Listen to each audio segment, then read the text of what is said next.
ഇന്ന് ഷോപ്പ് അടച്ച് വരാൻ വൈകിട്ടാണ്. അതുകൊണ്ട് ഒരുപാട് വൈകിയത് കൊണ്ട് തന്നെ വന്നത് മക്കൾക്ക് ആദ്യം പാല് കാച്ചി കൊടുക്കുകയാണ് കേട്ടോ.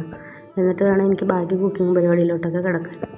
അപ്പോൾ ആദ്യം തന്നെ ഞാൻ പാല് തിളപ്പിച്ച് 2 പാക്കറ്റ് ബൂസ്റ്റ് കൂടെ ഇട്ടിട്ട് കലക്കി മേശപ്പുറത്ത് കൊണ്ട് വെക്കും കേട്ടോ. അപ്പോൾ അവരതെടുത്ത് കുടിച്ചോളും ചൂടാറിയ പിന്നെ. അപ്പോൾ ബാക്കി പാലിൽ ഞാൻ എനിക്ക് വേണ്ട ചായക്കുള്ള പൊടി ഇട്ടെടുക്കുകയാണ് കേട്ടോ. വന്നതും ഉള്ള ചായ കുടിച്ചിട്ട് ബാക്കി പണി തുടങ്ങാമെന്ന് ഓർത്തു. ഞാൻ വരുമ്പോഴും ചായ കുടിച്ചിട്ടാണ് വന്നത്, എന്നാലും അതല്ലല്ലോ, ഇവിടെ വന്നാലും ഒരു ഗ്ലാസ് ചായ കുടിക്കണ്ടേ, നല്ല ഉഷാറാവുള്ളൂ. അപ്പോൾ ചായ തിളച്ച് ആ ചായ ഞാനൊരു ഫ്ലാസ്കിലോട്ട് മാറ്റി വെച്ചു കേട്ടോ.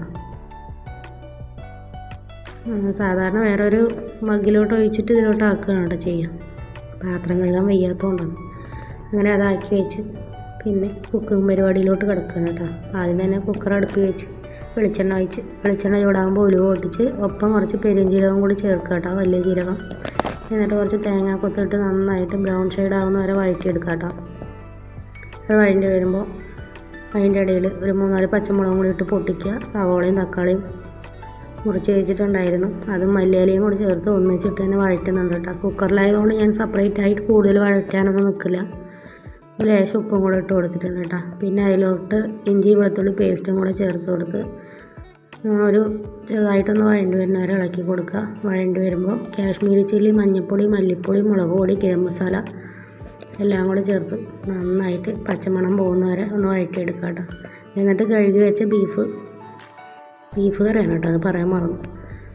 ബീഫ് കൂടെ ചേർത്ത് അതിൽ ഇട്ട് കൊടുക്കുക. എന്നിട്ടൊന്ന് ഇളക്കിയെടുക്കാം. ഇടയിൽ ഞാൻ തവി മാറ്റിയതാണ്, മറ്റേ തവി ആകുമ്പോൾ വളഞ്ഞു പോകും. പിന്നെ ഇതെന്താ സംഭവം എന്ന് വെച്ചാൽ ഒരു കഷ്ണം കപ്പ ഉണ്ടായിരുന്നു കേട്ടോ, വെറുതെ വേസ്റ്റായി കളയണ്ടല്ലോ എന്ന് ഓർത്ത് അതിലൂടെ മുറിച്ചിട്ടാണ്. ആ കപ്പ ഇനി വേറെ ഒന്നിനും എടുക്കില്ലല്ലോ.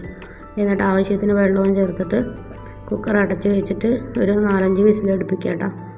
അപ്പോൾ കുക്കർ വിസിലൊക്കെ വന്നു, എയറൊക്കെ പോയ പിന്നെ തുറന്നു.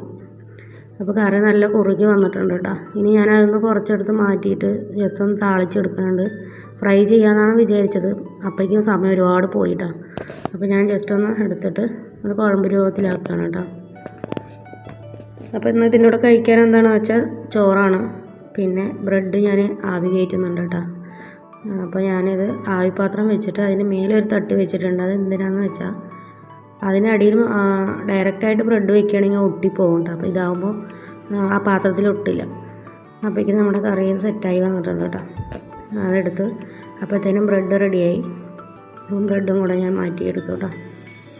അപ്പോൾ ഇതാണ് ഇന്നത്തെ ഫുഡ്. അപ്പോൾ ഇനി ഫുഡൊക്കെ കഴിച്ചിട്ട് അടുത്ത വീഡിയോ ആയിട്ട് കാണാം കേട്ടോ. Okay, by.